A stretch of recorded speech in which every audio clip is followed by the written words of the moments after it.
पहले नक्सलवाद का सफाया कर दिया और अब गृह मंत्री अमित शाह ने एक चक्रव्यूह बिछा दिया है।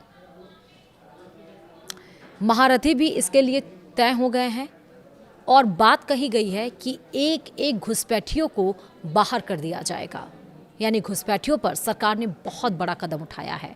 क्या है वो, इस वीडियो को आपको देखना पड़ेगा। नमस्कार, आप देख रहे हैं न्यूज़ 18 का डिजिटल प्लेटफॉर्म। मैं हूं आपके साथ श्रुति श्रीवास्तव। बंगाल जीतने के बाद सरकार अब घुसपैठियों को बाहर निकालने के लिए चक्रव्यूह रच चुकी है। गृह मंत्री अमित शाह ने खुद इसका ऐलान किया है। उन्होंने बताया कि प्रधानमंत्री नरेंद्र मोदी ने जिस हाई पावर कमेटी का ऐलान किया था उसका गठन कर दिया गया है। अब एक्शन तेज होगा। कैसे, विस्तार से समझिए। दरअसल जो लोग भारत की सीमाओं में चोरी छिपे घुसकर, यहाँ का राशन खाकर और फर्जी कागज बनवाकर इस देश की डेमोग्राफी बदलने का सपना देख रहे थे, उनकी उल्टी गिनती अब शुरू हो चुकी है। मोदी सरकार ने देश के भीतर छिपे इस साइलेंट टाइम बम को डिफ्यूज करने के लिए अब तक का सबसे बड़ा और कड़ा चक्रव्यूह रच दिया है। प्रधानमंत्री नरेंद्र मोदी ने पिछले साल 15 अगस्त को लाल किले से जिस महामिशन का संकल्प लिया था, आज गृह मंत्री अमित शाह ने उस पर मुहर लगाते हुए high level committee on demographic change के गठन का ऐलान कर दिया है।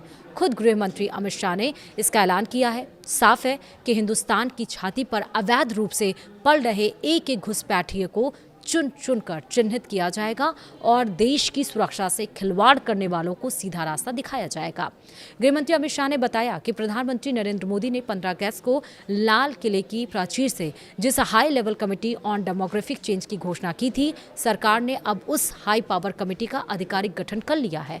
यह कमेटी सिर्फ कागजी कार्रवाई के लिए नहीं बनी है, बल्कि इसका सीधा मकसद देश की सीमाओं में सेंध लगाकर घुसे अवैध प्रवासियों को पहचान करना, डेमोग्राफी में आ रहे असामान्य और अप्राकृतिक बदलावों को रोकना और भारत की संप्रभुता की रक्षा करना। अमित शाह ने स्पष्ट शब्दों में कहा, डेमोग्राफिक चेंज हमारी संप्रभुता के साथ ही राष्ट्रीय सुरक्षा, कानून व्यवस्था, सामाजिक संरचना में गंभीर बदलाव और जनजातीय समाज के संरक्षण से जुड़ी एक गंभीर समस्या है। यह कमेटी अवैध प्रवास और अन्य असामान्य कारणों से पूरे भारत में हो रहे डेमोग्राफिक चेंज का व्यापक मूल्यांकन करेगी। सरकार ने साफ कर दिया है कि किसी भी देश की सामाजिक और धार्मिक संरचना को विदेशी घुसपैठियों के दम पर बदलने की इजाजत नहीं दी जा सकती है, चाहे वो असम के आदिवासी इलाके हों, झारखंड का संथाल परगना हो या फिर देश के अन्य हिस्से।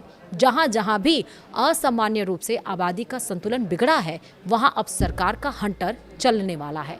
गृह मंत्री अमित शाह ने घुसपैठियों को बाहर करने के लिए जो हाई पावर कमेटी बनाई है, उसमें काफ़ी अनुभवी चेहरे हैं। यह टीम किसी भी दबाव में आए बिना वैज्ञानिक और कानूनी तरीके से घुसपैठियों के पैटर्न का पर्दाफाश करेगी। सुप्रीम कोर्ट के रिटायर्ड न्यायाधीश इसमें हैं। जस्टिस प्रकाश प्रभाकर नावलेकर को इस बेहद महत्वपूर्ण कमेटी की कमान सौंपी गई है। अपनी निष्पक्षता, सख्त कानूनी समझ और संवैधानिक मामलों में गहरी पकड़ के लिए वे जाने जाते हैं। साफ है कि कमेटी का हर फैसला कानूनी रूप से अचूक होगा।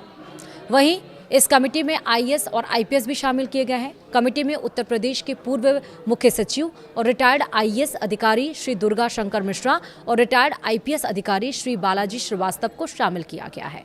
इन अधिकारियों का ट्रैक रिकॉर्ड अपराधियों और अवैध गतिविधियों के खिलाफ बेहद सख्त रहा है। वहीं अर्थशास्त्री भी टीम में होंगे, यानी कि मशहूर अर्थशास्त्री और पीएम की आर्थिक सलाहकार परिषद की सदस्य डॉक्टर शमिका रवि को इसमें जगह दी गई है, जो जनसंख्या और सामाजिक बदलावों के डाटा का सटीक विश्लेषण करेंगे। वहीं देश के जनगणना आयुक्त खुद इस कमेटी के सदस्य होंगे और गृह मंत्रालय के संयुक्त सचिव इसके सदस्य सचिव बनाए गए हैं। यानी गृह मंत्रालय सीधे इस कमेटी की हर रिपोर्ट और एक्शन पर नजर रखेगा।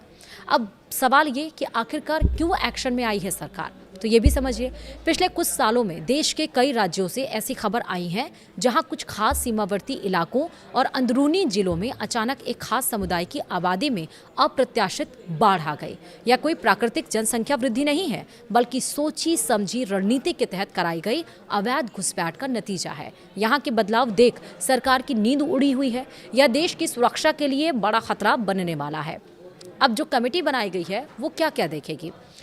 झारखंड, छत्तीसगढ़ और पूर्वोत्तर के राज्यों में जनजातीय यानी कि आदिवासी समाज की जमीन और संस्कृति को हड़पने के लिए विदेशी घुसपैठियों का इस्तेमाल किया जा रहा है। कमेटी आदिवासी समाज के संरक्षण के लिए इस खतरे को जड़ से उखाड़ेगी। देश के कई हिस्सों में मूल निवासियों को अल्पसंख्यक बनाने का खेल चल रहा है। धार्मिक स्तर पर हो रहे इस असामान्य जनसंख्या परिवर्तन का पूरा कच्चा चिट्ठा ये कमेटी तैयार करेगी। इसके साथ ही इस पर एक्शन भी लिया जाएगा। पता चला है कि अवैध रूप से रह रहे लोग फर्जी पहचान पत्र बनवाकर देश के संसाधनों पर डाका डाल रहे हैं और देश विरोधी गतिविधियों में संलिप्त पाए जा रहे हैं। वे यहाँ के लोगों के रोजी रोजगार छीन रहे हैं। यह परेशान करने वाला है। तय समय में एक्शन लिया जाएगा। गृह मंत्री अमित शाह के इस ऐलान की सबसे बड़ी बात यह है कि यह कमेटी केवल रिपोर्ट बनाकर ठंडे बस्ते में नहीं डालेगी। गृह मंत्री ने साफ कहा है कि यह कमेटी सुनियोजित और समयबद्ध समाधान देगी, यानी एक निश्चित टाइमलाइन के भीतर कमेटी अपनी सिफारिशें सरकार को सौंपेगी और उसके बाद देशव्यापी एक्शन प्लान शुरू होगा। मोदी सरकार का यह कदम देश के उन तमाम नागरिकों के लिए राहत की खबर है जो सालों से अपनी आंखों के सामने अपने शहरों और गांवों का माहौल बदलते देख रहे थे। घुसपैठियों के दम पर वोट बैंक की राजनीति करने वाले राजनीतिक दलों के लिए भी यह एक करारा झटका है। अब फर्जी वोटरों के दम पर चुनाव जीतने का खेल बंद होने वाला है। आपका क्या मानना है सरकार के इस बड़े कदम के बारे में, घुसपैठियों पर जो कमेटी बनाई गई है? मुझे कमेंट में जरूर बताएगा। फिलहाल इस वीडियो में इतना ही। नमस्कार।